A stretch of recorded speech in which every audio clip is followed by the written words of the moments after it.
Olá a todos, sejam muito bem-vindos ao nosso novo projeto da Medicina FAG, um projeto que foi idealizado lá em 2021 na forma de evento e que hoje nós vamos concretizar aqui através do podcast, trazendo palestrantes para falar um pouco mais sobre especialidades médicas, como que é a formação durante a residência, um pouco mais, para desmistificar um pouco mais acerca das principais especialidades que a gente tem aí depois da graduação. Meu nome é Daniel Rezende, sou acadêmico do 11º período de Medicina, e vou estar apresentando o podcast aqui do lado da minha amiga Milena. Oi, gente, meu nome é Milena Dall'Acqua, eu sou acadêmica do 8º período de Medicina e hoje a gente vai estar nesse bate-papo aqui com o Igor e com o Rômulo. Gostaria de agradecer a presença de vocês. É uma honra para o nosso centro acadêmico, para a nossa instituição, ter a presença de vocês. Então vamos conversar um pouquinho. O Rômulo, se quiser começar com a gente, contando um pouquinho da sua formação, conta pra gente o que você é, Rômulo. Fala, pessoal, obrigado aí pelo convite, é uma honra pra gente estar aqui também, compartilhar um pouquinho do que passou pra gente, né, parece que já tem, engraçado, foi em 2012 que a gente formou, né, eu entrei na faculdade em 2007, então já tem um tempinho já, né, mas depois da minha formação, eu fui pra cirurgia geral, cheguei a entrar no trauma, fiquei um tempo no trauma, mas não gostei, não era o que eu queria, e finalizei a minha formação na cirurgia vascular. Então, essa que foi a minha jornada, né? Eu fiz geral em São Paulo, trauma eu fiz na Federal, em Vitória, mas acabei largando. Depois eu fiz pelo Hospital Evangélico, que é uma instituição de Vila Velha, uma cidade bem próxima ali de Vitória, a cirurgia vascular. E aí o Igor formou comigo, né? Mas ele foi meu R- nesse momento, né? Ele aprendeu, ele começou a galgar ali, né? Verdade. A mudança foi ali, né, meu A gente foi marcante essa época, porque Foi. eu fui o único R- que ensinava o R+ a operar. Essa época realmente foi marcante. A gente formou junto na faculdade também, né? A gente estudou lá na Santa Casa de Vitória, na Mescan. Formamos em 2012, apesar de a gente estar conservado há 11 anos de formado. Seu cabelo entrega, velho. Tá branco, né? Tá ficando branco. E eu não entrei direto na geral. Eu trabalhei 3 anos antes de entrar na residência. Mas eu fiz residência de cirurgia na Santa Casa de Vitória também, que é onde eu tinha feito meu internato. E depois a gente fez a residência de vascular juntos, né? Foi R- do Britão aí durante esse período. Foi uma época boa, né, Britão? Foi a época. Que foi quando surgiu o pé zerado, inclusive, né? Época de A gente ouro. estava na residência Final de de vascular 2018, juntos. no final de 2018 a gente fundou o PS Zerado. Legal. E como que foi a formação, assim? Vocês falaram que se conheceram na faculdade. É. Como que foi durante a faculdade, as experiências que vocês tiveram, quando que vocês começaram a pensar em cirurgia geral? Como que foi isso? Eu vou dar o meu exemplo, porque eu acho que o meu exemplo é mais comum. Eu tentei de tudo, cara. Eu tentei clínica médica, pediatria, psiquiatria, cirurgia geral, tórax, pediátrica, vascular. Eu tentei, cara... Passeou bastante. Eu tentei de tudo, assim, porque pra mim não era uma... Eu não tinha uma certeza apodítica, assim, nossa, eu quero ser cirurgião. Não era uma coisa assim. Eu sabia o que eu não queria fazer. Eu tinha essa clareza, assim. Pô, eu lembro quando eu rodei na GO, eu não queria fazer GO. Mas foi uma clareza que eu tive, uma das primeiras. E na clínica médica eu nunca me interessei por, sei lá, hemato, gastro. Mas eu comecei a assistir House e eu falei, caramba, eu quero ser infecto. Eu quero fazer nefro. E aí, então eu ia passeando, assim, as coisas me atraíam muito. Eu gostava do quebra-cabeça da clínica médica, eu gostava da dinâmica da cirurgia, achava interessante a carreira do cirurgião. E aí quando foi... Eu acho que eu não sei, eu acho que não teve momento de decisão, porque não teve decisão. Foi quando você foi fazer as provas, pô. Você marcou. Exato, é um momento de decisão. Na hora de marcar. Foi um momento de escolha, assim. Aí eu fui lá no final da faculdade, 2012, escolher prova. Aqui eu vou fazer clínicas, aqui eu vou fazer psiquiatria, aqui eu vou fazer cirurgia. E aí eu passei nas 3, né? Clínica, psiquiatria e cirurgia. Só que eu fui chamado primeiro em cirurgia. Eu fui pra cirurgia. E aí quando eu passei na psiquiatria, eu falei, não vou sair daqui. Já tava na cirurgia? Não vou, já aprendi, já operei um caso, não vou sair daqui. Pessoal, vocês que estão acompanhando aí, esse é um excelente método para você tomar esse tipo de decisão, uma decisão que muda a vida. Entrega pro universo. Exatamente, não, mas olha, faz tudo e o que você for primeiro, se você for chamado, você vai. Mas olha, É um sinal. Então, assim, dá pra você fazer isso que eu fiz e ser horrível, entendeu? Por quê? A pessoa pode escolher esse caminho de tentar de tudo por uma questão de fuga. Né? Putz, eu não quero enfrentar uma dificuldade, eu não quero estudar demais, eu não quero... Olha, eu estudei bastante. Eu passei muito bem no Sul São Paulo, fiquei em 16º. Então, não era uma questão de preparo. Realmente, eu não tinha uma convicção de carreira, qual que eu queria seguir. Não era claro para mim. Só que, ao mesmo tempo, era claro para mim que qualquer uma daquelas eu ficaria muito bem. Se eu tivesse feito clínica, eu estaria ótimo. Se eu tivesse feito psiquiatria, eu estaria ótimo também. Se eu tivesse feito cirurgia, eu tô onde eu tô. Então, assim, isso eu acho que às vezes é um problema. Eu não pensava, assim, tô falando pra mim, né? Eu não olhava o mercado como uma oportunidade. A gente vê muito isso no Instagram, né? O pessoal pergunta muito pra gente sobre carreira, como se no quesito oportunidade. Qual que é a melhor oportunidade? Para mim, o problema dessa visão de oportunidade é que elas passam. É bom por um momento, depois não é. E aí, o que você faz? Você se torna alguém que reclama de um tempo que era bom atrás? Nossa, foi bom naquela época. E tem um monte de gente assim, né? Tem um monte de gente. 20 anos formado, 10 anos formado, falando que na época dele era muito bom. Mas agora não. Agora tem biomédico, agora tem isso, agora tem aquilo. Agora divide tudo, agora... E aí vira uma sequência de problemas, né? Então eu acho que, apesar de eu ter sido muito aleatório na decisão, a minha decisão ela estava voltada em quem eu queria ser lá na frente. Assim, não importava onde eu estivesse, eu queria resolver problema, eu queria ser um bom médico, eu queria estar bem preparado. E eu acho que isso que fez eu gostar da cirurgia, assim, por mais que não era uma decisão certa para mim. O Igor já foi, acho que algo já mais vocacionado, né? Não sei, para mim foi... Eu não passei por esse desafio aí, que a galera é comum, né? Chegar para perto de formar e não saber o que vai fazer exatamente. Então, quando eu fiz técnico operatório no 5º período, eu falei, caramba, isso aqui é muito maneiro. Eu quero fazer isso aqui. Então, a partir do 5º período, eu já sabia que eu queria fazer cirurgia geral. E aí eu, assim, ao longo desse tempo, né? Eu passei por algumas matérias ainda, não tinha visto tudo. Eu estava no 5º período ainda. Eu lembro que quando a gente estava tendo psiquiatria no 8º período, eu flertei por uma semana assim, com psiquiatria. A gente tinha professores muito bons, um particularmente, que ele era muito engraçado, e as aulas eram muito boas, e eu achava muito curioso aquela parte de psiquiatria e tal. E aí, por uma semana, eu me imaginei sendo psiquiatra, mas logo eu superei, né? Passei amor relâmpago. Superei rapidamente. Mas aí passa. Superei. E aí eu assim, enfim, quando eu fui fazer prova, eu só fiz prova para cirurgia mesmo. E inclusive eu falei para vocês, né? Eu trabalhei antes de entrar na residência, então eu não fiz prova assim que eu formei, mas eu já sabia que eu ia fazer cirurgia. Então, isso não foi uma questão para mim, eu vou trabalhar durante um tempo para ver o que eu vou fazer depois. Não. Foi uma decisão pensada mesmo, de não fazer residência direta. Legal, são 2 exemplos tão díspares, né? E que, nossa, muito bacana de poder ouvir, assim. Eu acho que isso é uma dúvida super comum, a gente vê pelos nossos colegas, né? Chega ali no internato, a gente romantiza muito a medicina, né? E a gente, nossa, a minha família brinca que a cada Natal eu quero uma especialidade diferente. Já passei de cirurgia para clínica 1000 vezes. E é muito bacana ouvir esses relatos, porque isso dá um conforto pra gente de que tem como você ser decidido e ser bem-sucedido depois, tem como você ter dúvidas e conseguir se encontrar e ser bem-sucedido. Então, isso é demais. Eu acredito que a questão, o que o Rômulo passou, por exemplo, que pode acontecer com qualquer um de vocês, né? Não tem problema, é natural, inclusive, que aconteça isso. Eu acho que a exceção é o que aconteceu comigo, de já saber, já ter tranquilidade nessa decisão.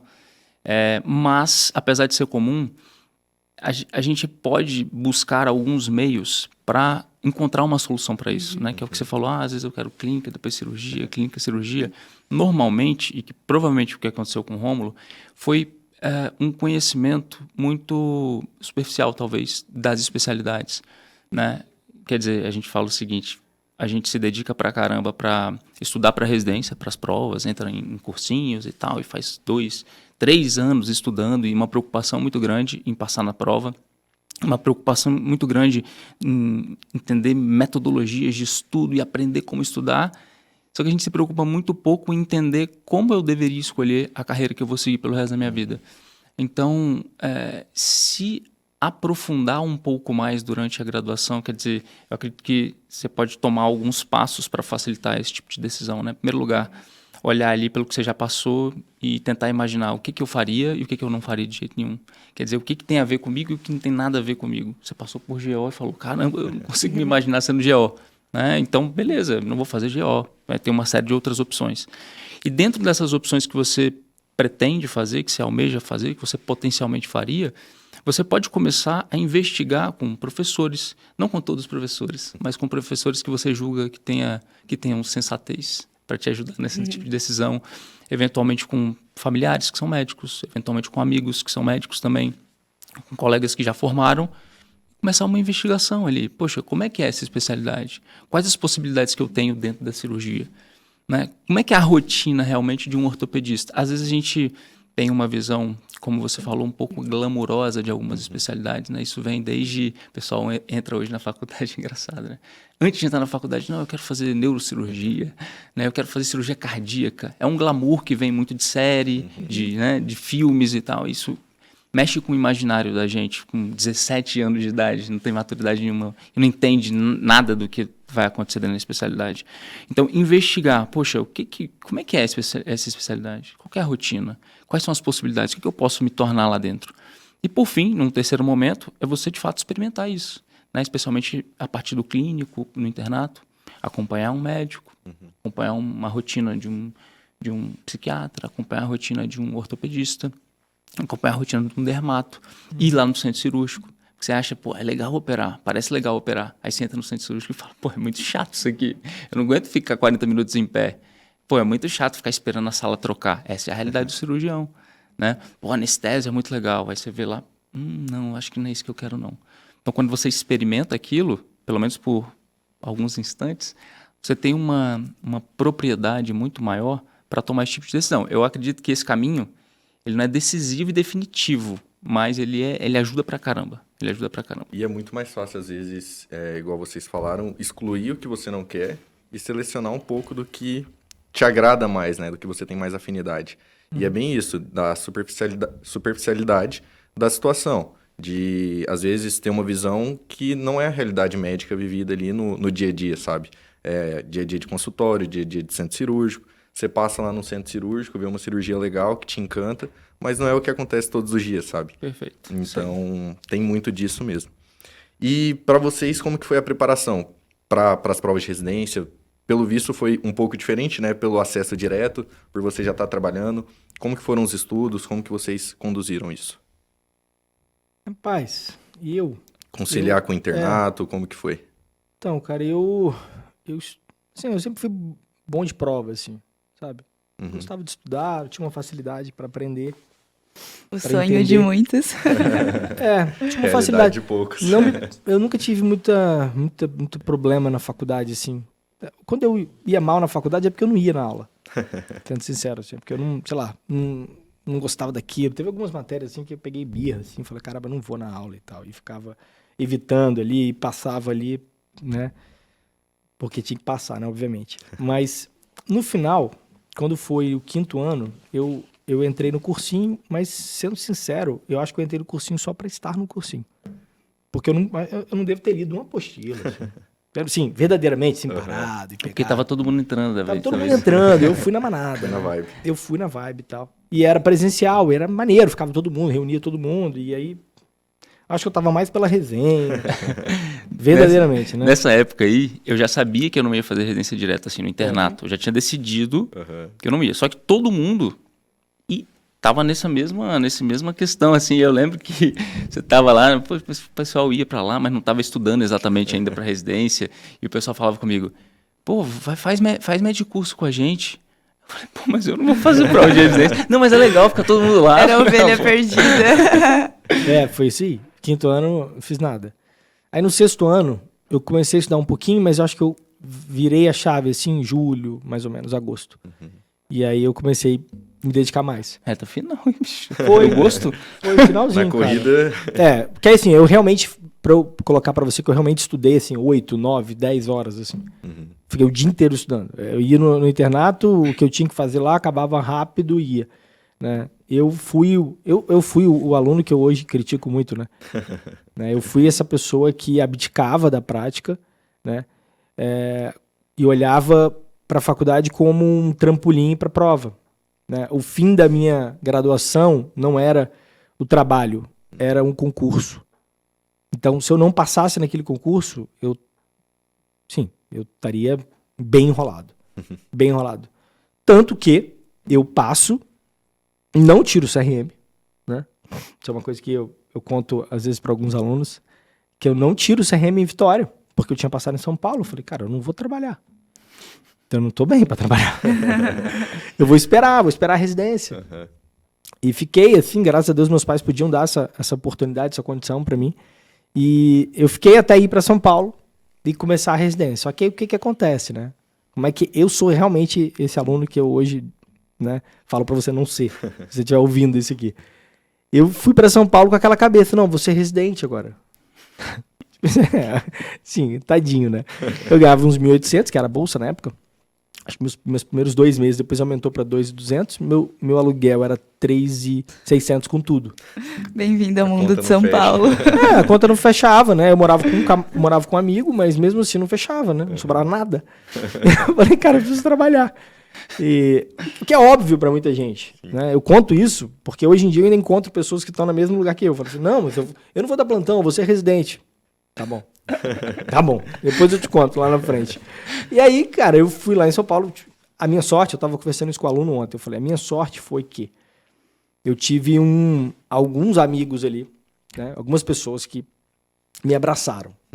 E aí eu tive uma oportunidade de aprender de novo, de recomeçar ali. E aí, no primeiro mês eu tava dando plantão já. Era um plantão muito cheio, atendia muita gente, né? Era sobrecarregado, mas ao mesmo tempo foi uma escola. E ali eu tava com pessoas que me ajudavam e eu conseguia ali galgando. E aí, cara, depois de alguns meses virou uma rotina pra mim.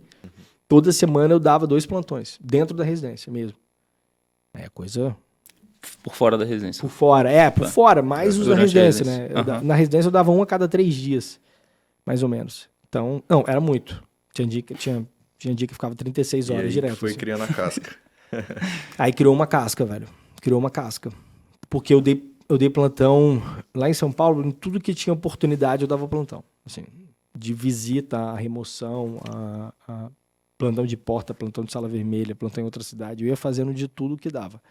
Mas quando eu volto para Vitória, obviamente, eu já volto já num cenário já bem melhor, bem mais preparado, bem mais condicionado. Então, assim, a minha preparação, pelo menos nessa primeira fase, ela foi durante toda a faculdade, assim. Durante toda a faculdade eu estive sempre estudando em vários momentos. Eu não fui um cara que não estudei nada e de repente estudo, aí vou super bem na prova. Mágica. Não, lembra de Paulo falava isso? Todo mundo não estudava, né? Esse amigo nosso falava isso. Pô, todo mundo fala que não estudou nada, mas só eu tiro 2. Eu não era isso, eu estudei a faculdade toda. Mentirosos, né? Eu estudei a faculdade toda, mas no final, realmente, no final da fase ali, julho, agosto, eu comecei a estudar muitas horas até o dia da prova. Vocês têm um colega assim, não tem? Que fala assim, Sempre. eu estudei nada pra essa prova, aí o cara 10. Vai embora. Não tem como, né? E ele é o mais desesperado, né? Ele é o mais desesperado. Quando eu estava na faculdade e eu já sabia que eu não ia fazer prova de residência, eu não tive uma preocupação em me preparar para a residência. Então eu estudava meio que para a vida mesmo, para a vida real, de acordo com o que estava acontecendo ali no internato. Eu já sabia, por exemplo, a gente estava conversando agora há pouco, né? Minha família mora até hoje, né, na Bahia. Eu fui criado na Bahia, no sul da Bahia, perto do Espírito Santo. E eu já sabia que eu ia voltar também. No meu último ano de faculdade, meu plano era, cara, eu vou formar e eu vou voltar para, né, Teixeira de Freitas, o nome da cidade, e vou trabalhar ali no entorno. Eu conhecia muita gente, tinha vários amigos médicos lá, tinha muita oportunidade. Então, eu formei e fui para lá, fui para Bahia.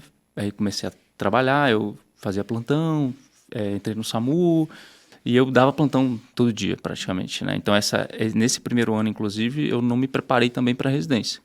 Não era vou conciliar as duas coisas, era eu vou só trabalhar assim o máximo que eu puder, com o objetivo de primeiro ter uma reserva financeira para os anos de residência que estavam por vir.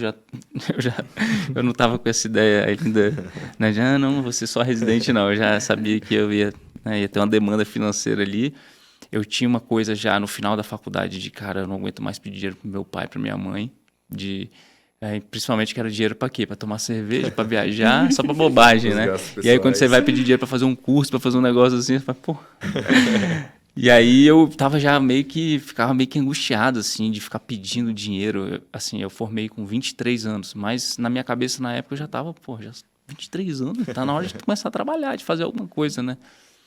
E aí eu passei esse período, foi muito bom para mim, pro meu objetivo também de amadurecer profissionalmente, ganhar segurança para trabalhar em qualquer lugar.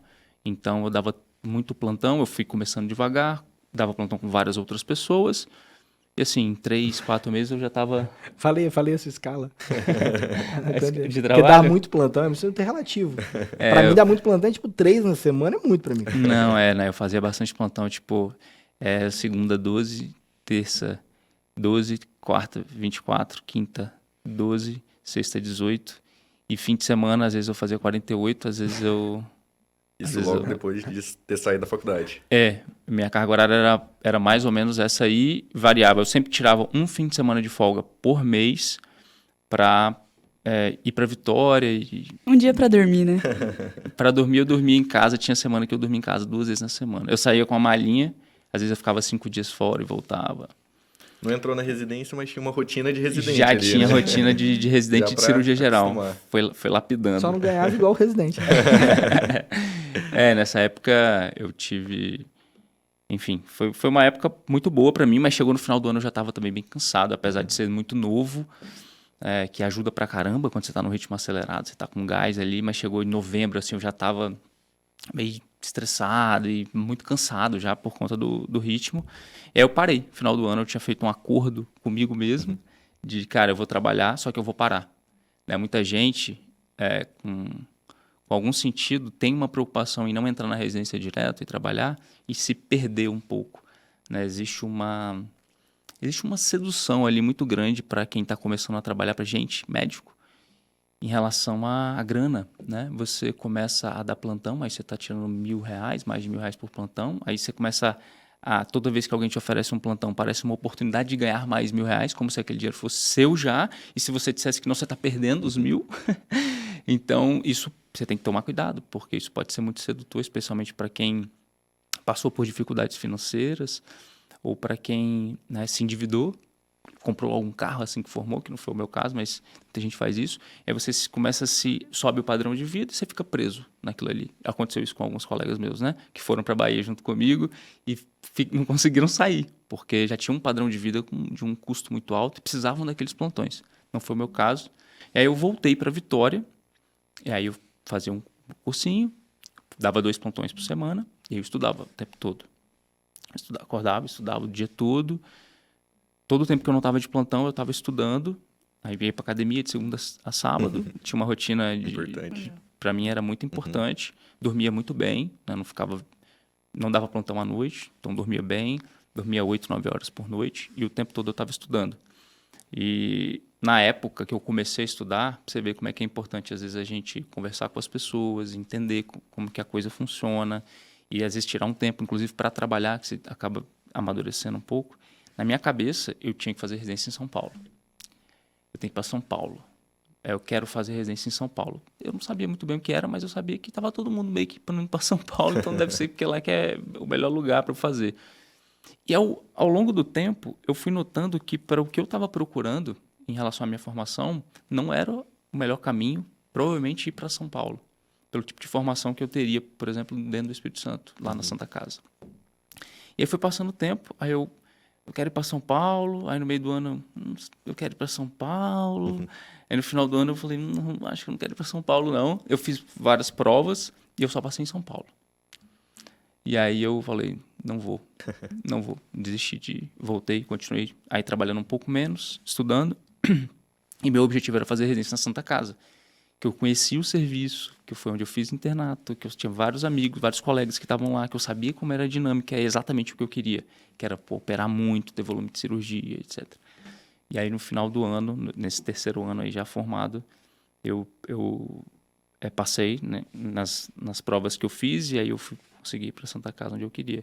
Cara, meu ritmo de estudo não foi igual ao do Rômulo também, não. Foi um ritmo mais planejado, mais pé no chão, assim. Eu estudava realmente, eu praticamente não saía fim de semana, não bebia, estava completamente dedicado ali. Eu acho que trabalhar também ajuda muito com isso, porque você já adquire uma série de compromissos ali de trabalho, então você, poxa, eu não posso ficar saindo todo fim de semana, eu tenho plantão para fazer, eu tenho um trabalho.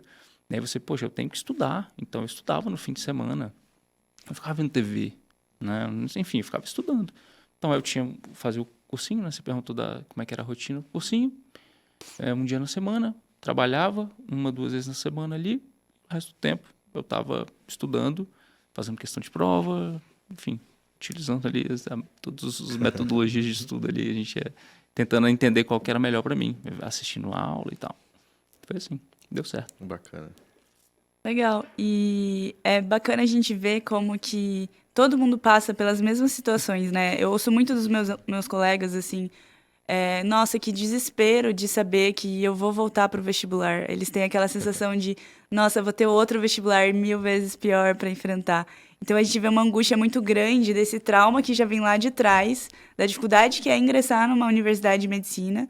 E você vê que as pessoas já têm esse impasse, né? De como que eu vou estudar e lembra toda aquela dificuldade que passou. Então, é muito importante a gente ter esse processo de maturidade, de autoconhecimento, que eu acho que foi fundamental, você vê pelas histórias de vocês. O Rômulo sabia exatamente o que ele não queria, e isso é se conhecer. Você, no caso, sabia exatamente o que você queria trabalhar, adquirir experiência, e foi no seu tempo. E eu acho que ser sincero consigo é muito importante, né? Eu acho que às vezes é difícil a gente tomar decisões pelo efeito manada que tenta puxar a gente, e nem sempre o efeito manada é o correto pra gente, né? Então, acho que a gente ter essa experiência de entender o nosso lugar e o que é importante pra gente é fundamental. E nos dias de hoje, bater o pé e falar isso que eu quero nem sempre é fácil. Então, muito legal de saber que é possível. E uma coisa que eu fico pensando, da onde surgiu o PS Zerado nessa história toda? Olha, vou te falar uma coisa, antes de responder sobre o PS Zerado, se você quiser responder, é uma coisa que talvez faça parte um pouco desse efeito manada e de algo que o senso comum produz no nosso imaginário quando a gente está na faculdade, que você falou, que eu acho que até, eu vou falar isso porque eu acho que conforta um pouco as pessoas de olhar a coisa por uma perspectiva diferente. Parece um pouco com o vestibular, porque a gente tem que estudar pra caramba para passar na residência, é um concurso também, mas a realidade é muito diferente. Você tá falando agora, você é médico, pô, sacou? Você tem uma profissão. Porque qual que é a nossa preocupação? É algo que a gente conversa muito com os nossos alunos. Se você achar que você está fazendo só um vestibular, o que vai acontecer? Se você não passar, você vai experimentar uma frustração gigante. Porque é como se isso fosse a única possibilidade. E que é o que acontece no vestibular. No vestibular a gente é um estudante. Parece que não sai do lugar, né? Vai continuar no mesmo lugar. Você vai continuar no mesmo lugar. Né? Quer dizer, você vai adquirir um certo conhecimento que vai te ajudar para o ano seguinte, mas você vai continuar sendo um estudante. Agora não. Se você não passar, o que eu quero que o pessoal entenda é que você já tem uma profissão, pô, você já é médico. Você pode fazer uma série de coisas com isso. Existem opções. Eu não tenho dinheiro para poder pagar um cursinho bom. Forma, trabalha e paga o seu cursinho. Meus pais não têm grana. Forma, trabalha e você mesmo paga, sabe? Então, olhar essa coisa por uma perspectiva um pouco diferente do concurso por si só, ajuda a gente a não depositar todas as nossas expectativas, eu acho importante pra caramba isso, na prova de residência. Ainda que você queira passar direto, o que vai acontecer se você não passar? O que vai acontecer se você não passar na prova? Eu quero entrar direto. Não passou, e aí? Mas você vai fazer outras coisas, vai trabalhar, vai estudar de novo, você vai ter sua vida, você vai continuar tocando sua vida. Então, eu acho que olhar para a coisa dessa forma, acho é uma forma de ajudar a gente a encarar a coisa de um jeito diferente, sabe? É um antídoto aí, né? É um antídoto, acho que sim. Momento aí. Mas e aí, PS Zerado, como começou o cara? Então, a gente tava na residência, eu já tava no segundo ano, o Igor tava no primeiro ano, e...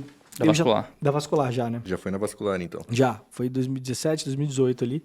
Final de 2018, eu passei o ano de 2018 meio envolvido em possibilidades, assim, né? Minha atual esposa, Sara, ela falava nessa época que a gente tava se conhecendo ali, né? Atual esposa. Tô parecendo que já teve outras esposas. Ela não vai gostar, hein? Retratação. Sara, É a Você tá única, escutando o atual podcast. e única esposa. Única mulher da minha A vida. única mulher da minha vida. A gente brincava que... ela falou isso pra mim não tem muito tempo, porque ela falava nessa época que eu dizia pra ela que não, eu vou fazer um negócio diferente na medicina, eu quero fazer um negócio diferente e tal. Eu não lembro dessas minhas epifanias aí. Mas diz ela que eu ficava falando isso pra ela.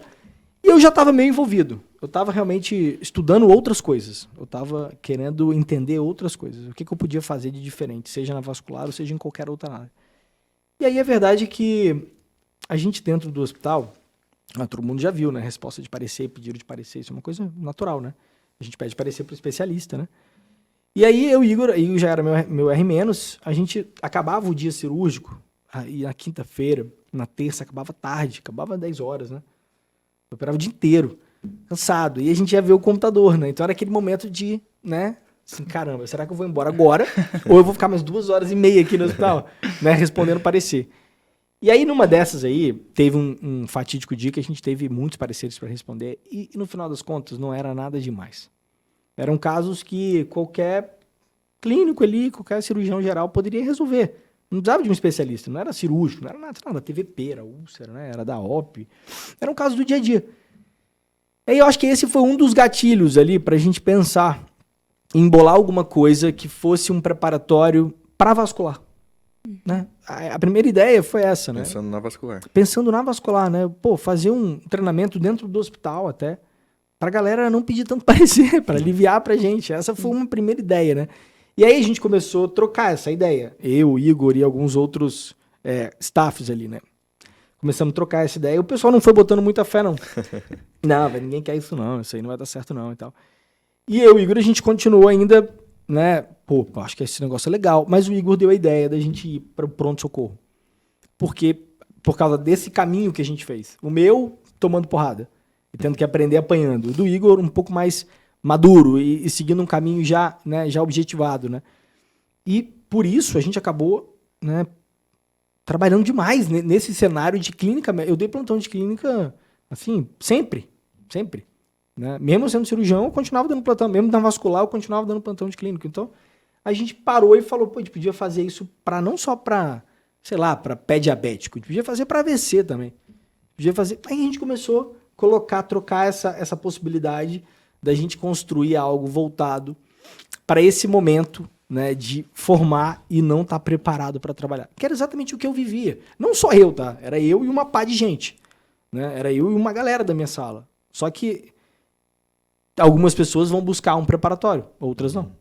Ponto. Né? Essa é a realidade. E aí a gente começou a trocar essa informação, vimos que faria sentido. A gente já tinha uma coisa de dar aula, por exemplo, essa é uma outra, né? Eu falava que eu queria ser médico, professor e escritor. Eu queria dar aula, eu gostava de dar aula, né? Durante a residência eu dava aula pra caramba. Quando eu formei na vascular, eu já estava com um convite assim, agendado já para ir para a faculdade, para começar a dar aula. E o Igor também gostava.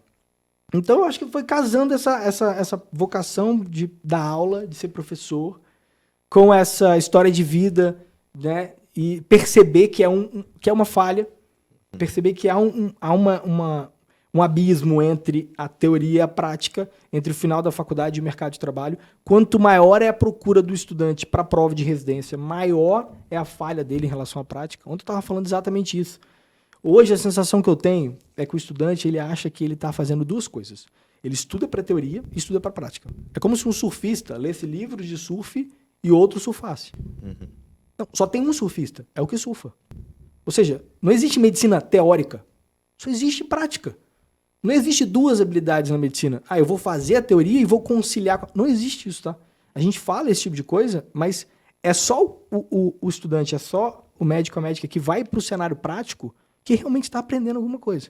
Porque na teoria, meu amigo, aquilo dali é tão passageiro, é tão assim, você pode lembrar hoje e amanhã você esqueceu. Quantas vezes, né? Alguém tava falando de questão de prova aqui, antes de a gente entrar aqui. Provavelmente, daqui umas 2 horas, essa questão acabou. Você não aprendeu mais aquilo. Então, eu acho que é isso que a gente percebeu lá atrás. Né? A gente percebeu essa necessidade de...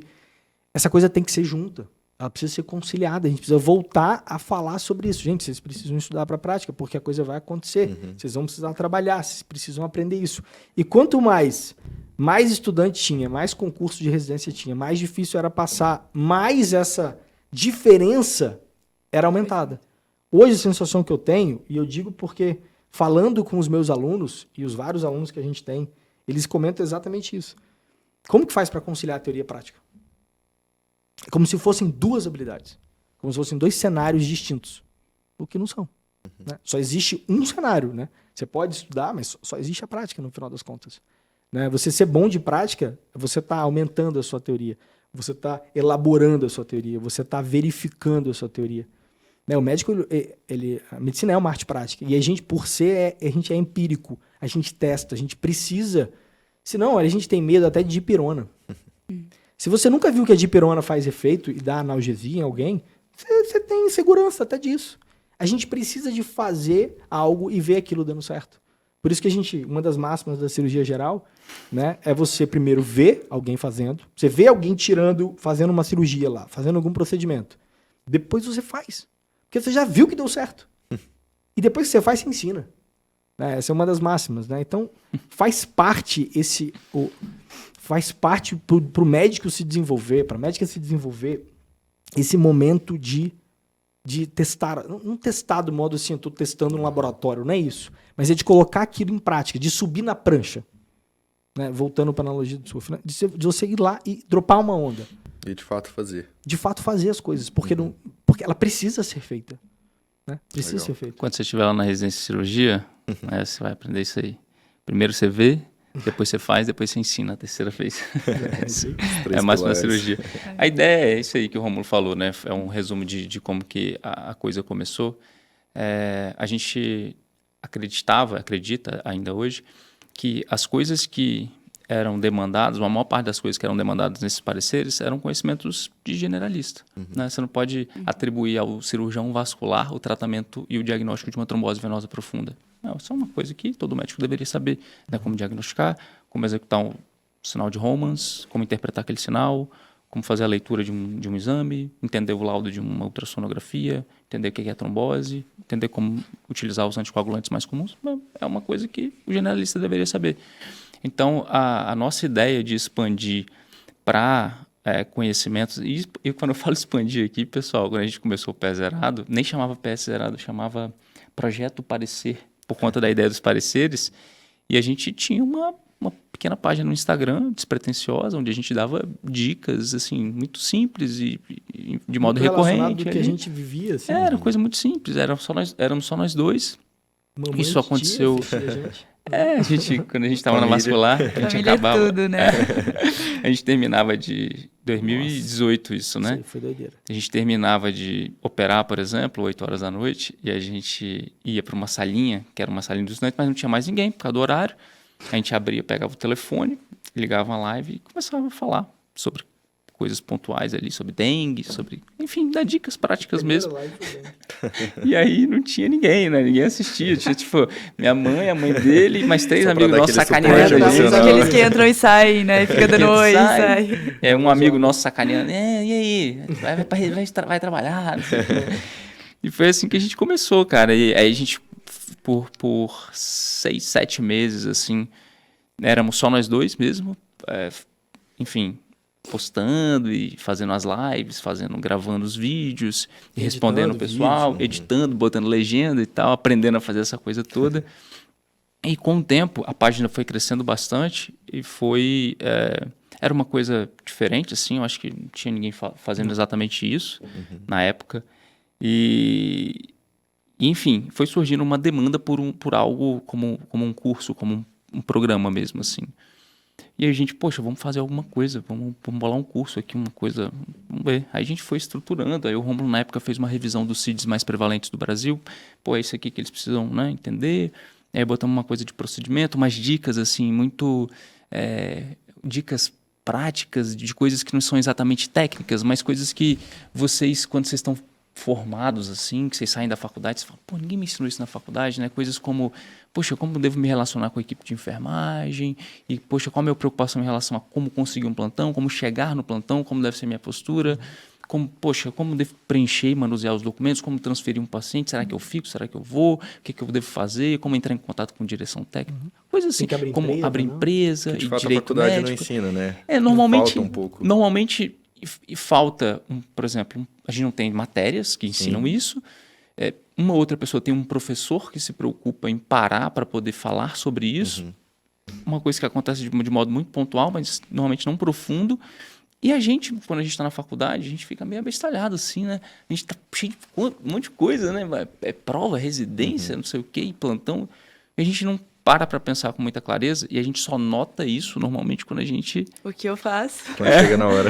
E agora, o que eu vou fazer? Quando o problema aparece é que a gente vai pensar, poxa, eu não tinha pensado sobre isso, né? Como que eu vou receber o plantão? Quem vai me pagar? Como é que faz? Como é que eu escolhe o consigo? plantão, né? Que horas? Poxa, então, como que... É uma série de preocupações. E a gente também criou uma coisa nesse sentido, que era uma demanda que... Enfim, tudo que a gente foi criando foi a partir de uma demanda aqui do pessoal. E a gente bolou o curso, que na época, inclusive, também não era peça zerado. O nome do o nome do Instagram na época era O Meu Primeiro Plantão.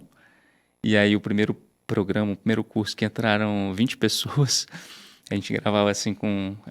Eu tinha um iPhone 8 na sala de casa, assim, né? Sala A de gente casa, que dava na sala lá de casa. na sala da casa dele. Aí Meus tinha, pais. aí tinha um módulo que era no quarto da minha casa, tinha um outro módulo Tinha que um era módulo que era dentro do Santo hospital. Antônio, Santo Antônio, Santo Centro Antônio da no fundo. Vários estúdios, né? Sim, vários estúdios domiciliares. A gente não tinha um escritório, um estúdio, não tinha câmera, não tinha mesa de som, não tinha estrutura como essa aqui. A gente tinha um telefone, um celular, né, que dava para gravar alguma coisinha. E estava disposto a fazer. Aí saiu a coisa, aí deu super certo. As 20 pessoas que entraram, sei lá, uma parte delas gostou Foi muito. multiplicando. A gente conhece esse pessoal até hoje.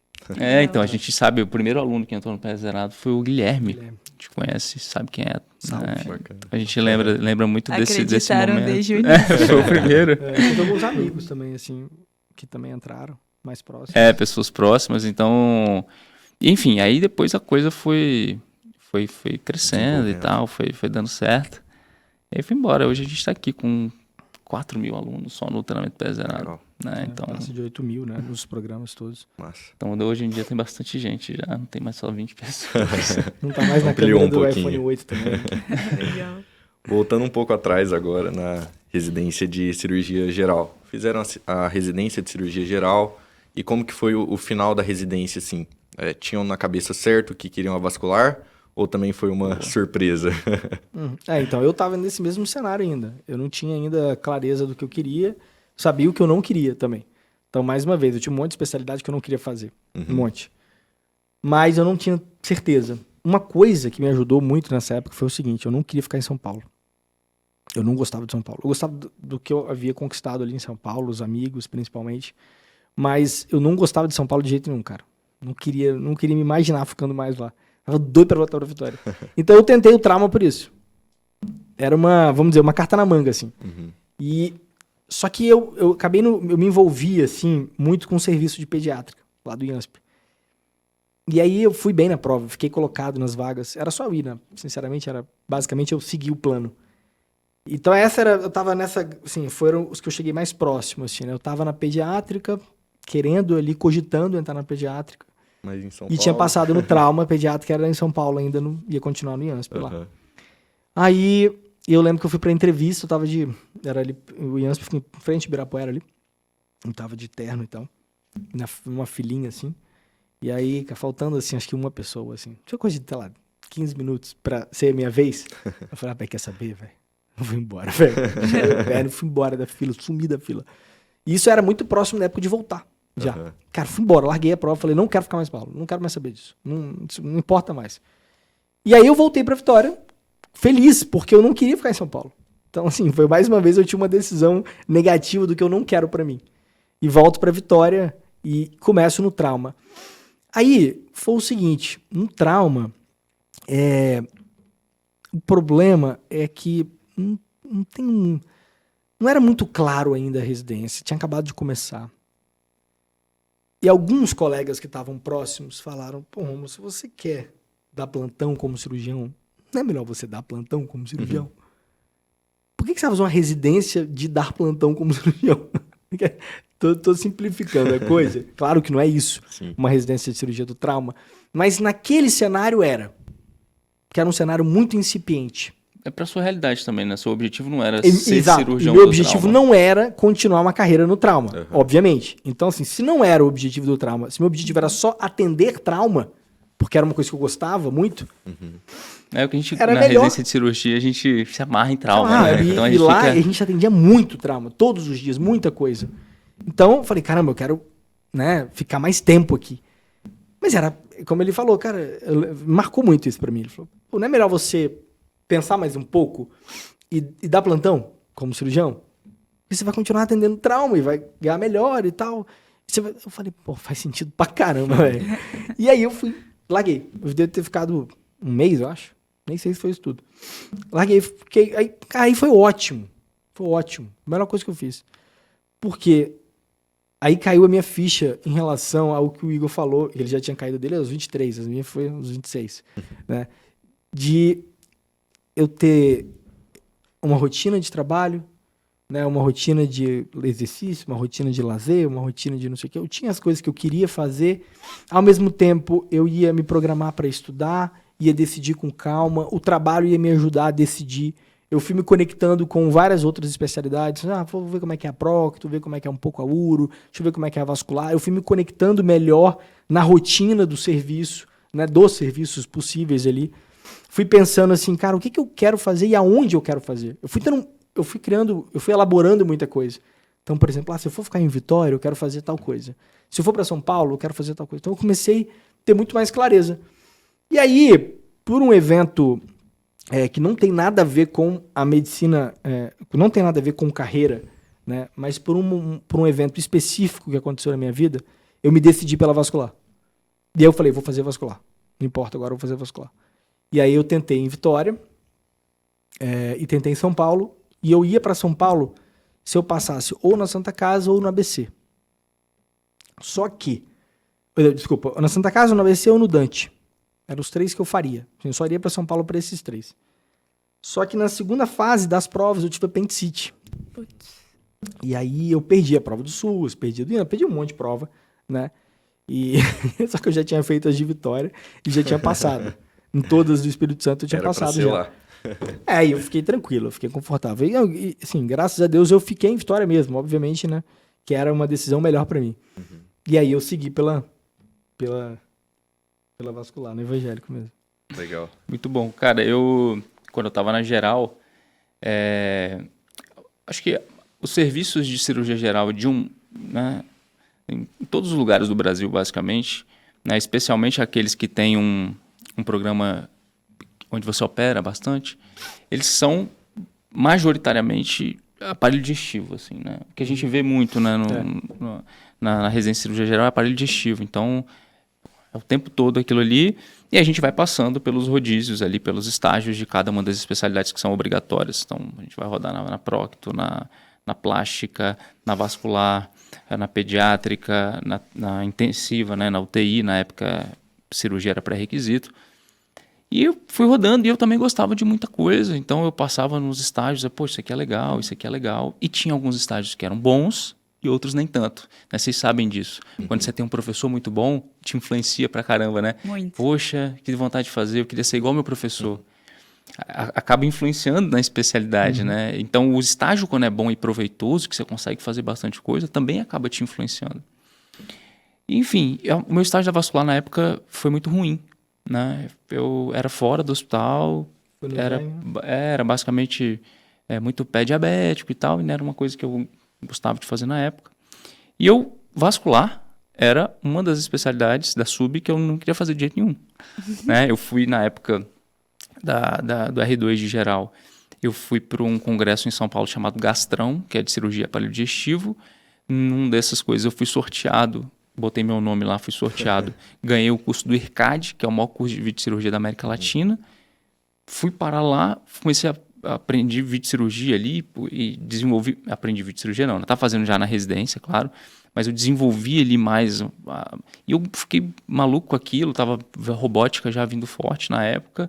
Eu falei, cara, vou fazer alguma coisa que continue operando videocirurgia, aparelho digestivo, uro. E o Rômulo estava lá na vascular. Na época, a gente é amigo desde a época da faculdade, né? A gente se conhece há 17 anos já. E ele falou, cara, o meu serviço de vascular é muito bom. Cara, será? Vascular é muito chato, né? Pode ir pé diabético. Não, lá não é pé diabético, não. Lá é referência do estado para cirurgia arterial e tem hemodinâmica. Ah, beleza, eu vou lá conhecer. Isso na metade do R2, ainda um pouco antes das provas, eu fui conhecer. Estava estudando já para as provas. Eu já sabia que eu não queria sair de Vitória, de jeito nenhum. Então, eu só ia fazer a residência, por exemplo, que tivesse lá em Vitória. Não ia fazer mais nada. Então, isso reduziu o meu leque de possibilidades. E quando eu conheci o serviço lá da vascular, eu falei, caramba, isso aqui é muito diferente da vascular que eu tinha visto. Porque os caras passavam o dia todo operando. Eles tinham o serviço que a gente fez, 2 salas de hemodinâmica. Então, tinha 3 mapas de cirurgia endovascular por semana. Tinha 2 mapas de Doppler por semana também. Então, fazia muito Doppler nesse serviço. Operava muito, fazia muita cirurgia arterial. Então, fazia muita varize também. E tinha quase nada de pé diabético. Então, eu falei, caramba, isso aqui é muito legal. Aí eu voltei lá mais umas 2, 3 vezes e me decidi. Eu quero fazer isso aqui, vou ficar em Vitória, o serviço é bom, o pessoal, gente boa e tal. E o Rômulo já estava lá e deu certo. Eu entrei no serviço no ano seguinte e aí foi embora. Foi muito boa a residência, cara. Foi muito boa. A residência foi muito boa. A gente operou muito. Então, essa escolha do serviço de residência chegou a ter um pensar sobre antes, né? O que eles ofereceriam para cada um de vocês. Como muitas vezes eu vejo amigos falando, eu tenho sonho de fazer residência na USP. Eu quero ser geriatra, vou fazer USP. Eu quero ser psiquiatra, vou fazer uma outra... Sempre as grandes, mas as pessoas em si não conhecem esse serviço. Eles não sabem exatamente... Se você pedir, realmente, eles não sabem te dizer esse serviço vai me oferecer isso. Esse serviço vai focar nisso. Então, o que vocês indicariam para os alunos assim, sobre essa escolha, pensando no que vocês relataram? Olha, sobre isso que você falou, é uma verdade grande. A gente tem que levar em consideração, é claro, que a gente está falando de grandes instituições tradicionais, que são, em geral, muito boas, mas uma coisa que a gente deve estar atento dependendo do seu objetivo, talvez não seja a melhor escolha para você. Em primeiro lugar, onde você quer morar? Se você não quer morar em São Paulo, você não vai para a USP, porque a USP tá lá, pelo menos a USP de São Paulo, você está lá em São Paulo. Né? Tem o Hospital das Clínicas e outros lugares, aí você pode fazer. Né? Agora, para a cirurgia, um grande ponto que me fazia não querer ir para a USP, por exemplo, é que a gente tinha muitos colegas que fizeram cirurgia lá, que falavam que o serviço era, via muita cirurgia diferente, você vai ver cirurgias que não tem em outros lugares do Brasil, porque, vai tudo sempre para lá, a demanda é para lá, mas são pessoas que não operaram na residência, por exemplo. Né? Porque na residência é uma residência muito, muito clínica, né? Muito clínica cirúrgica, então você vê muita coisa, você fica muito bom de passar visita e tal. Na própria residência que o Rômulo fez também, uma residência que tinha uma demanda cirúrgica bem menor, né, do que a residência que eu fiz. Né, a gente depois conversando para saber que cada um operou, a diferença é muito grande.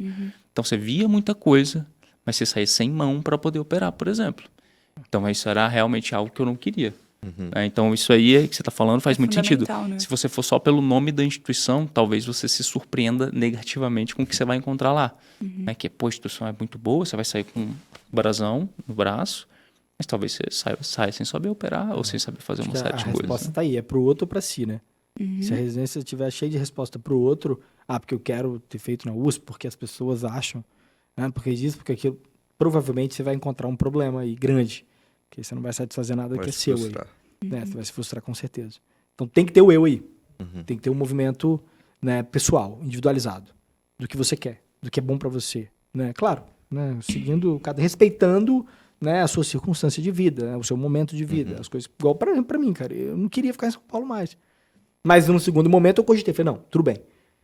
Conhecendo os serviços, eu volto para esses aí.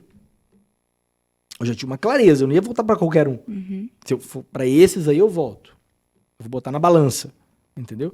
Mas eu já havia estudado o que tinha em Vitória, e eu sabia que o serviço de Vitória era assim, talvez, era, sei lá, um unicórnio, assim, dentre os outros. Eu tive um amigo que fez cirurgia geral em BH, que a quantidade de cirurgia que ele fez, eu nunca vi, assim. Eu nunca vi. Então, realmente, ele caiu num lugar que ele poderia terminar ali e assumir um serviço e ser chefe de serviço. Tanto que esse menino, quando ele termina a residência dele, já na sub dele, o R+, dele, assim, o hospital inteiro tinha um senso comum de que aquele era um dos melhores caras que já tinham passado ali. De tanto que ele era bom de cirurgia. Mas porque desde o primeiro dia ele operou. Ele entrou na residência e ele começou a operar. E operar. Não parava, assim. Porque era um serviço novo, era um pessoal que os chefes eram todos novos, e eles queriam exatamente isso. Eles queriam galgar esse cenário de ser uma residência famosa daqui a alguns anos, sendo um lugar de muita cirurgia. De um preparo técnico muito grande. E isso vai também de subestimar um pouco também outros serviços, né? De acreditar que o Escola Centro São Paulo... Exato, a Escola Mineira de Cirurgia, inclusive, ela é tão... É gigante, cara. Sim. É gigante. Os serviços são, assim, imensos. Bacana. E aí a gente chega na cirurgia geral. Como que foi durante esses anos na geral, o rodízio? Como que era o contato de vocês? Questão de cirurgias? Como que funcionou um pouco da residência? Pô, residência? Você diz a rotina lá dentro? Rotina, é isso. Ah, cara, residência de cirurgia é puxada, né, cara? Da geral não, desculpa, da vascular. Ah, sim. Isso já na vascular. Ah, não, cara, da vascular, o serviço ele era muito estruturado, né, Igor? Era um serviço muito... Você tinha exatamente os dias das coisas, né? A gente normalmente na segunda-feira era basicamente passar uma visita, às vezes tinha... Normalmente nem tinha cirurgia na segunda-feira, o mapa abria na terça. A segunda era... Segunda não tinha, a gente Doppler. fazia Doppler.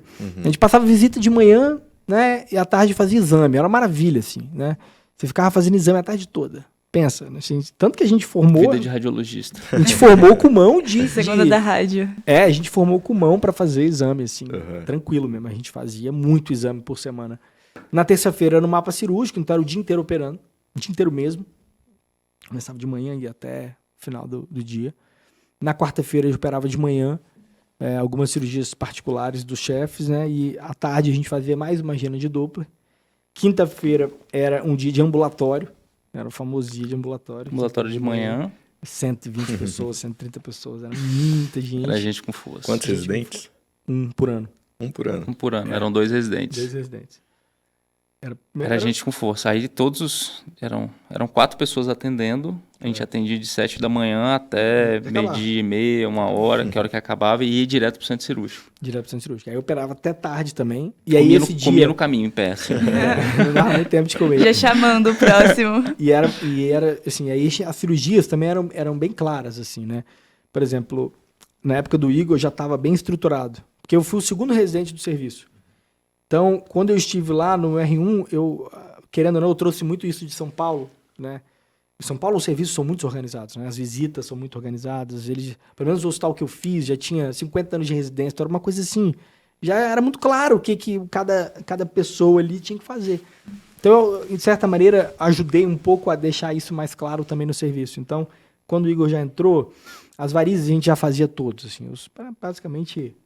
Né, o pessoal não entrava, a gente já assumia cirurgias de varizes, a gente assumia a grande maioria das cirurgias de tratamento do pé diabético, ou nas amputações, as fístulas a gente já assumia. Os exames, por exemplo, alguns exames era do R1, né, ultrassom dupla de carótida, do R2 fazia tal, já era uma coisa bem dividida, assim. Na quinta-feira, por exemplo, na hemodinâmica, o R2 ia para a hemodinâmica e ele podia fazer, por exemplo, os exames. As arteriografias era do R2. Os implantes de catéter era do R2. Às vezes uma angioplastia de perna, né, um balão de perna, que é um procedimento das angioplastias, assim, aqui tem uma certa nível de complexidade menor. Então a gente tinha uma divisão muito clara, né? Tinha uma divisão clara. E aí, ao longo do processo, o R2 ele ia galgando algumas cirurgias. Então, ele ia para a cirurgia arterial, ele começava... Então, você começa o tempo arterial na femoral, que é um tempo mais simples. Depois, você desce para o tempo da poplítea, os tempos infrapatelares. Então, na aorta, você começa a cirurgia, mas na hora da anastomose, troca. Então, a carótida, a gente começa a fazer a carótida. Então, a gente tinha uma divisão que, ao longo do ano, você ia galgando todas as cirurgias. Como o volume era muito grande... Realmente você sai com mão para fazer basicamente tudo ali no serviço. Né? Na sexta-feira a gente operava mais um pouquinho. Sexta-feira à tarde era meio folga. Sexta-feira à tarde, quando eu terminei a residência de geral, eu fui convidado para ficar no serviço como preceptor nessa época. Você seguia, né? E aí eu entrei na vascular E aí eu falei, o único dia que eu tenho é sexta tarde, que não tem agenda lá na Pascoal. Era só E aí eu assumi. visita, tinha uma cirurgia às vezes. Tinha outra... cirurgia de manhã, né? Tinha cirurgia de manhã. É verdade, mapa. Tinha Cada cirurgia 15 de dias manhã. tinha cirurgia. E aí à tarde eu ia direto pra Santa Casa para operar com os residentes lá, na geral. E o fim de semana era do R1. Aí tinha um sobreaviso eterno. Sobreaviso né? eterno do R1. O fim de semana é do R1. Sim, E aí um fim de semana eu fazia pra ele. É verdade, Legal. isso aí, muito bom. Um sábado e domingo eu fazia pra ele. Só que aí, mas aí assim, era vamos dizer, o que acontece? Eu tenho uma opinião um pouco diferente assim em relação a, não é diferente, mas eu tenho uma visão um pouco diferente em relação à geral. Talvez a gente tenha. A minha residência de geral foi muito puxada, como normalmente é. Só que foi muito boa. Não foi uma época que eu tava mal. Não foi uma época que eu tava cansado, mas eu tava animado demais. Era muito maneiro a residência. Era muito, eu tinha os residentes, a gente tinha uma galera bem maneira, assim, os preceptores, a gente dava super bem, a gente saía para tomar cerveja junto com os preceptores, algo que eu acho que em São Paulo é uma coisa meio incomum, assim, tinha um contato muito próximo com os preceptores, desde o R1. Então o clima era muito bom, assim, dentro do hospital, era muito legal. Então, o clima lá era tenso pra caramba, mas era muito bom, foi muito maneiro. Assim, eu não era tenso. Em São Paulo. Então, o clima era tenso pra caramba. Pô, já teve dia de ter uma mensagem assim, manda todos os residentes ficarem em tal lugar, em tal corredor. Aí chegou o chefe do serviço, cara, e deu um esporro em cada pessoa. Todas as pessoas, pessoalmente. Um tiroteio. Era só esperar chegar a vez. Teve uma época lá que eu fiz eu não lembro que besteira que eu havia feito, e eu fiquei 60 dias preenchendo todos os prontuários. Nossa. Aí eu não conseguia fazer nada mais. Aí a galera tinha muita pena de mim. Porque eu não conseguia fazer nada. Castigo. Tipo, castigo. O castigo durou 30, mais ou menos. Eu ficava dentro de uma sala, eram 14 residentes no ano. Então, os caras ficavam com muito peso na consciência, porque eles saíam da onde eles estavam com um prontuário gigante, assim, pô, cara. Foi mal. E eu ficava o dia inteiro ali preenchendo, cara, internando os outros. Foi foda. Então a gente tinha muito isso, lá chamava gancho, né? Tinha tipo umas... Aí, sei lá, pegava... fica aí 3 dias de plantão, aí você ficava 3 dias no hospital. Pô, isso era... Enfim. O R1 pro R2, nesse serviço, e em vários outros, né? Essas histórias não são só minhas, não. Mudava muito. Assim, a vida mudava. A vida mudava muito, mas muito mesmo. Assim. A quantidade de plantão, a demanda, né, a possibilidade de cirúrgico, o contato com os preceptores. Muda assim, da água pro vinho. Parece que é outra coisa. É outra coisa. Muda muito mesmo. No R2 muda muito. Assim, cara, você tem que ir com a cabeça boa, assim. A verdade é essa, tem que ir com a cabeça boa. Muita gente desiste. Na minha residência existiu muita gente. Eu cheguei a ficar umas 2 semanas com 4 pessoas, assim. E aí, aí entrava um monte de gente de novo, aí saía, pra lá pra cá, e entrava. Teve gente que saiu em outubro. O cara ficou de março a outubro, em outubro, ele resolveu ir embora. Isso tem um pouco a ver com aquilo que a gente estava falando agora há pouco, né? Que é o fato de você entrar numa residência sem saber exatamente como que é. Sim. Né? Tanto em relação à especialidade em si, quanto em relação ao serviço. Então, hoje, desde que eu comecei como preceptor, tem 6 anos lá, todo ano sai um residente. E não sai assim, né, porque aconteceu alguma coisa, sai porque percebeu que não gosta de cirurgia. Mas como assim? Não gosta da rotina, né? Então umas surpresas que vem, né, pelo fato de você, às vezes, ter passado 2 anos ali sem mal passando pelo internato, mal entrando num centro cirúrgico, né? Tem residentes que eu já tive que nunca tinham entrado em cirurgia antes. Hoje em dia você vê residentes que entram na residência sem saber suturar. Né? Isso é um problema muito grande, porque é uma coisa muito elementar que todo médico deveria saber fazer uma sutura simples, saber fazer um donate ali, um negócio. E você entra na residência de cirurgia sem saber fazer isso, preciso tirar 1-2 meses para te ensinar a suturar, enquanto você deveria estar aprendendo outras coisas. Desacelera, inclusive, o aprendizado. Então, a gente tem esse problema hoje, das pessoas entrarem nas residências sem saber exatamente, caramba, cirurgia geral... Fica muito tempo no centro cirúrgico, né? Não, acho que eu não quero isso pra minha vida, não. Surpresa, não é mesmo? Poxa, surpreendente aqui. Então, essa preocupação em relação ao que você vai fazer e entender a especialidade que você vai seguir é importante justamente por isso. Eu não sei se vocês, hoje no internato, já estão notando isso. Você está entrando no internato já, né? a quantidade de gente que larga... Antigamente não acontecia isso, tá? Antigamente não acontecia isso. Ninguém largava residência, pô, antigamente. Né? Se você pensar... Larga-se muito, né? Se eu não me engano, o último deu, acho que 25%, 27%. É muita coisa, cara. É um quarto. É muita coisa. É muita coisa. É muita coisa. São vagas Então, que uma vão coisa- sendo trocadas, assim, né? É uma coisa pra gente pensar. Enfim, mas falando da vascular, aí a gente tinha uma residência ali puxada, mas era algo ok, tinha um sobreavisos, aí, pô, tinha demanda no meio da semana, sei lá, à noite, de madrugada, ou fim de semana, visita do fim de semana, só que Dormia no hospital, às vezes, né? dormia no hospital às vezes, né, porque acabava que muito voltar pra tarde, mas aconteceu uma coisa imprevista no caminho, velho, que quando eu tava no R1, no R3, né, no R1 da vascular, o Romulo tava no R3, o pessoal do hospital fechou um contrato com o governo do estado Sim. para fazer uma multirão de varizes. E o multirão de varizes foi um negócio sem precedentes lá. Basicamente, eram 15 cirurgias sábado, 15 cirurgias domingo, todos os fins de semana. Então, E sobrava pra quem? os caras iam também, Os caras ia iam todo também. mundo, Ia todo porque mundo. é 15 cirurgias, cara. Então, a gente, Muita primeiro gente. que a gente não podia estar lá sozinho. A Não. gente tinha autonomia para operar, mas a gente não podia estar lá sozinho. Então, ia, 4 cirurgiões, fazia ambulatório. Lembra para marcar a cirurgia de manhã e passava Que loucura. o fim de semana todo operando. Isso durante, no seu caso, foi 1 ano, né? Foi que um foi ano. no R2. Nossa. No meu caso, foi durante 2 anos. Deus. Depois que eu formei, aí eu podia ter um dia. A gente operou alguns domingos, né? A gente marcou, assim, eu e Igor, assim, 12 cirurgias. Um domingo a gente ia lá operar. Era 12, 13, 14, 15, 16 cirurgias. Operava varizes dormindo. Não, a Acho gente que operou eu- tanta variz, a gente bateu, foram acho que 1000 varizes só no fim de semana por ano. Muita coisa. E aí tinha um chefe nosso, o Peterson, ele era o preceptor nosso na época, ele brincava assim e falava assim comigo, Mister, você operou mais varizes do que todos os residentes do Brasil somados. Você operou muito varizes. Tipo assim, coisa de 2.000 varizes assim na residência aguentava inteira, mais, né? né? Era um negócio inacreditável. Não, era um negócio que provavelmente nem o cara que passou a vida inteira operando, ele vai Sem fazer depois. precedentes. Né? A Foi um gente operou negócio... muito mesmo. Foi muito ruim do ponto de vista de qualidade de vida, pô. Era todo fim de Cansativo. semana. Aí quando eu precisava assim, preciso viajar, ou quero viajar, ou alguma coisa, aí a gente trocava, né? Fazia um esquema assim, pô, posso faltar? Aí o Romulo ia mais uma pessoa. Então assim, A gente dava um jeito. pra tentar tirar uma folguinha assim, mas foram assim, foram 2 anos assim, desse jeito. Mas por outro lado, cara, assim, mão de cirurgia foi absurdo. A gente operou muito. Não tem do que reclamar. Não. No final das contas, acaba sendo bom, né? Com Você é com uma certeza. mão muito boa.